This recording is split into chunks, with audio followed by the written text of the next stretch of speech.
നമ്മുടെ ലൈഫിൽ നമുക്ക് പലപ്പോഴും ലക്ഷ്യത്തിലെത്താൻ പറ്റാതെ പോകുന്നത്, അല്ലെങ്കിൽ നമ്മുടെ ഡ്രീംസിലെത്താൻ പറ്റാതെ പോകുന്നത് ഫോക്കസ് നഷ്ടപ്പെടുന്നത് കൊണ്ടാണ്.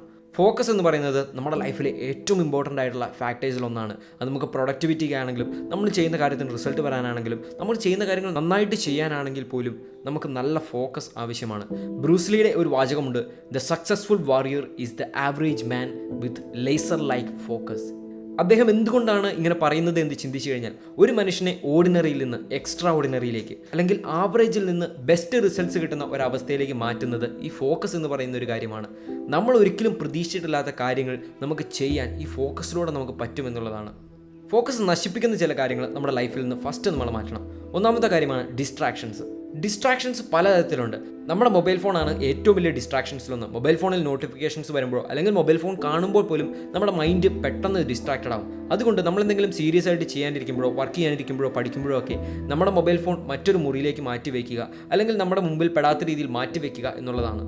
അതുപോലെ തന്നെ പലപ്പോഴും നമ്മൾ നല്ലതാണ് എന്ന് ചിന്തിക്കുന്ന ചില കാര്യങ്ങൾ നമ്മുടെ ഫോക്കസ് മോഷ്ടിച്ചെടുക്കാൻ സാധ്യതയുണ്ട്.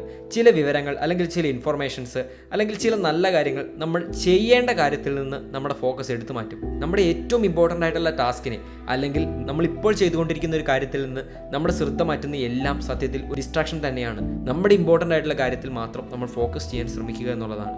അതുപോലെ തന്നെ പാസ്റ്റും ഫ്യൂച്ചറും പലപ്പോഴും ഒരു ഡിസ്ട്രാക്ഷനായിട്ട് മാറാനുണ്ട്. നമ്മൾ കഴിഞ്ഞ കാലങ്ങളെക്കുറിച്ച്, അല്ലെങ്കിൽ കഴിഞ്ഞു പോയതിനെക്കുറിച്ച് ഒരുപാട് ചിന്തിച്ചിരിക്കുന്നതും, വരാനിരിക്കുന്നതിനെക്കുറിച്ച് അല്ലെങ്കിൽ ഫ്യൂച്ചറിൽ സംഭവിക്കുന്നതിനെക്കുറിച്ച് പലപ്പോഴും ചിന്തിച്ചിരുന്ന് സ്വപ്നം കാണുന്നതൊക്കെ ഒരു വലിയ ഡിസ്ട്രാക്ഷനായിട്ട് മാറാറുണ്ട്. ഇതെല്ലാം നമ്മുടെ ലൈഫിൽ നിന്ന് മാറ്റുക എന്നുള്ളതാണ്. രണ്ടാമത്തെ കാര്യമാണ് ഇൻസഫിഷ്യൻറ്റ് സ്ലീപ്പ്. നമ്മൾ ഇതിനു മുമ്പും പറഞ്ഞിട്ടുള്ളതുപോലെ നമ്മുടെ ഉറക്കം എന്ന് പറയുന്നത് നമ്മുടെ ലൈഫിന് ഏറ്റവും ഇമ്പോർട്ടൻ്റ് ആയിട്ടുള്ള കാര്യങ്ങളിൽ ഒന്നാണ്. നമ്മൾ എഴുന്നേറ്റിരിക്കുമ്പോൾ ചെയ്യുന്ന പല കാര്യങ്ങളുടെയും ക്വാളിറ്റിയെ നമ്മുടെ ഉറക്കത്തിൻ്റെ ക്വാളിറ്റിയാണ് സത്യത്തിൽ തീരുമാനിക്കുന്നത്.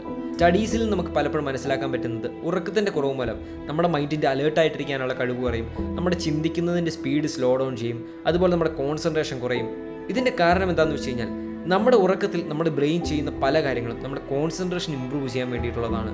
നമ്മൾ അന്നത്തെ ദിവസം കടന്നുപോയ മുഴുവൻ കാര്യങ്ങളെയും ബ്രെയിൻ കോഡീകരിച്ച് ക്രമീകരിക്കുന്നത് ഉറക്കത്തിൻ്റെ സമയത്താണ്. അതുപോലെ തന്നെ നമ്മുടെ മെമ്മറിയും നമ്മുടെ പ്രോസസ്സറും ഒക്കെ കൂൾ ഡൗൺ ചെയ്യുന്നതും ഈ ഒരു സമയത്ത് തന്നെയാണ്. ഇനി മൂന്നാമത്തെ ഒരു കാര്യമാണ് ഇൻസഫിഷ്യൻറ്റ് ഫിസിക്കൽ ആക്ടിവിറ്റി. നമ്മുടെ ശരീരം ശരിക്കും അനങ്ങാൻ വേണ്ടി, അല്ലെങ്കിൽ എന്തെങ്കിലുമൊക്കെ ചെയ്യാൻ വേണ്ടിയിട്ടുള്ളതാണ്. നമ്മൾ എവിടെയെങ്കിലും ചടഞ്ഞുകൂടിയിരുന്നാൽ, ദിവസം മുഴുവനും വെറുതെ ഇരുന്നാൽ നമ്മുടെ ഈ എനർജി പോകുന്നത് നമുക്ക് ഫീൽ ചെയ്യാൻ പറ്റും. നമുക്കൊരു ആക്റ്റീവ് സ്റ്റേറ്റിലേക്ക് വരാൻ ഭയങ്കര കഷ്ടപ്പാടായിരിക്കും. നമ്മൾ എന്തെങ്കിലുമൊക്കെ ചെറിയ എക്സസൈസ് ചെയ്യുമ്പോൾ നമ്മുടെ ബ്ലഡ് ഫ്ലോ കൂടുന്നു, നമ്മുടെ ശരീരത്തിലെ പല ഭാഗങ്ങൾ ആക്ടിവേറ്റഡ് ആകുന്നു, അതുപോലെ തന്നെ നമ്മുടെ ബ്രെയിൻ ആക്ടിവേറ്റഡ് ആകുന്നു. ഒരു ബോർഡത്തിൽ നിന്ന്, അല്ലെങ്കിൽ ബോറടിച്ചിരിക്കുന്ന മടുത്തിരിക്കുന്ന ഒരു അവസ്ഥയിൽ നിന്ന് നമ്മുടെ ശരീരം പെട്ടെന്ന് എഴുന്നേൽക്കാൻ തുടങ്ങും നമ്മൾ എന്തെങ്കിലുമൊക്കെ ഒരു ആക്ടിവിറ്റി ചെയ്യുമ്പോൾ. അതുപോലെ തന്നെ എക്സസൈസുകളുടെ ഒരു പ്രധാന ഗുണം എന്ന് വെച്ച് കഴിഞ്ഞാൽ ഈ എൻഡോർഫിൻസ് റിലീസ് ചെയ്യുന്നു എന്നുള്ളതാണ്. ഇത് നാച്ചുറലായിട്ട് നമ്മുടെ ശരീരത്തിൽ നമ്മുടെ മൂഡ് ഇമ്പ്രൂവ് ചെയ്യാൻ വേണ്ടി ഹെൽപ്പ് ചെയ്യുന്ന ഒരു ഹോർമോണാണ്. അതുകൊണ്ടാണ് എക്സസൈസസ് ഇത്രയും ഇമ്പോർട്ടൻ്റ് ആയിട്ടിരിക്കുന്നത്. ഇനി നാലാമത്തെ കാര്യമാണ് നമ്മുടെ ഭക്ഷണശീലങ്ങൾ, ഈറ്റിംഗ് ഹാബിറ്റ്സ്. നമ്മൾ നല്ല ഇന്ധനം ഒഴിക്കുമ്പോൾ എഞ്ചിൻ നല്ല രീതിയിൽ പ്രവർത്തിക്കും എന്ന് പറയുന്നത് പോലെ തന്നെയാണിത്. ഇതിലെ ഏറ്റവും പ്രധാനപ്പെട്ട കാര്യമാണ് നന്നായിട്ട് വെള്ളം കുടിക്കുക എന്നുള്ളത്. നമ്മുടെ ബോഡി ഡ്രൈ ആയി പോകാനായിട്ട് നമ്മൾ അനുവദിക്കരുത്. കാരണം നമ്മുടെ തലച്ചോറിൻ്റെ പോലും 85% വെള്ളമാണ്. ഈ വെള്ളമാണ് ഒരു പരിധിവരെ നമ്മുടെ ബ്രെയിനിന് പ്രവർത്തിക്കാനുള്ള എനർജി കൊടുക്കുന്നത്. അതുപോലെ ഫാറ്റി ആസിഡ്സ് നന്നായിട്ടുള്ള ഫുഡും നമ്മൾ കഴിക്കണം. ഈ ഇലക്കറികളും പച്ചക്കറികളും എല്ലാം നമ്മുടെ ഭക്ഷണത്തിൻ്റെ ഭാഗമാണെന്ന് നമ്മൾ ഉറപ്പുവരുത്തണം. അഞ്ചാമത്തെ കാര്യമാണ് എൻവയോൺമെൻറ്റ്, നമ്മുടെ ചുറ്റുപാടുകൾ. നമ്മളായിരിക്കുന്നതിന് ചുറ്റും, നമ്മുടെ ചുറ്റും എന്താണ്, നമ്മുടെ മേശപ്പുറത്ത് എന്താണ്, നമ്മുടെ മുറിയിൽ എന്താണ്, ഇത് പലപ്പോഴും നമ്മുടെ ഫോക്കസിനെ ഒരുപാട് എഫക്റ്റ് ചെയ്യുന്നുണ്ട്. നമ്മുടെ മൂഡിൻ്റെ ഒരുപാട് ഭാഗം കോൺട്രിബ്യൂട്ട് ചെയ്യുന്നത് നമ്മുടെ ചുറ്റുപാടുകളാണെന്ന് നമുക്കറിയാം. നമ്മുടെ മുറിയിൽ ആവശ്യത്തിന് ലൈറ്റ് ഉണ്ടെന്ന് ഉറപ്പാക്കുക. നമ്മളെല്ലാം സൂക്ഷിച്ചിരിക്കുന്നത് ഒരു വൃത്തിയിലും ഒരു അടുക്കലും ചിട്ടയിലും ഒക്കെയാണെന്ന് ഉറപ്പുവരുത്തുക. അതുപോലെ തന്നെ ആവശ്യമില്ലാത്ത സാധനങ്ങൾ, ആവശ്യമില്ലാതെ നമ്മുടെ ശ്രദ്ധ ഡിസ്ട്രാക്ട് ചെയ്യുന്ന കാര്യങ്ങൾ നമ്മുടെ മേശപ്പുറത്ത് നിന്ന് മാറ്റിവെക്കുക. നമ്മൾ അധ്വാനിക്കുന്നിടത്തുനിന്ന്, അല്ലെങ്കിൽ പഠിക്കുന്നിടത്തുനിന്ന്, അങ്ങനെ നമ്മുടെ ശ്രദ്ധ ആവശ്യപ്പെടുന്ന ചെറിയ ചെറിയ കാര്യങ്ങൾ മാറ്റിവെക്കുക എന്നുള്ളതാണ്. അതുപോലെ തന്നെ നമ്മൾ ചെയ്യുന്ന കാര്യങ്ങൾ നമ്മൾ എവിടെ ഇരുന്നാണ് ചെയ്യുന്നത് എന്ന് നമ്മുടെ ബ്രെയിൻ അസോസിയേറ്റ് ചെയ്ത് വെക്കുന്നുണ്ട്, അല്ലെങ്കിൽ കണക്ട് ചെയ്ത് വെക്കുന്നുണ്ട്. അതുകൊണ്ട് നമ്മൾ ഏറ്റവും കൂടുതൽ ഒരു സ്ഥലത്ത് തന്നെ ഇരുന്ന് പഠിക്കുന്നതാണ് നല്ലത്. അപ്പോൾ ആ സ്ഥലത്തേക്ക് വരുമ്പോൾ ഓട്ടോമാറ്റിക്കലി നമ്മുടെ ബ്രെയിനിന് നമ്മുടെ ശരീരത്തെ പഠിക്കാനുള്ള ഒരു മൂഡിലേക്ക് ഷിഫ്റ്റ് ചെയ്യാൻ തുടങ്ങും. അപ്പോൾ ഈ 5 കാര്യങ്ങൾ ശ്രദ്ധിച്ചാൽ നമ്മുടെ ഫോക്കസ് വലിയ രീതിയിൽ നമുക്ക് ഇമ്പ്രൂവ് ചെയ്യാൻ പറ്റും.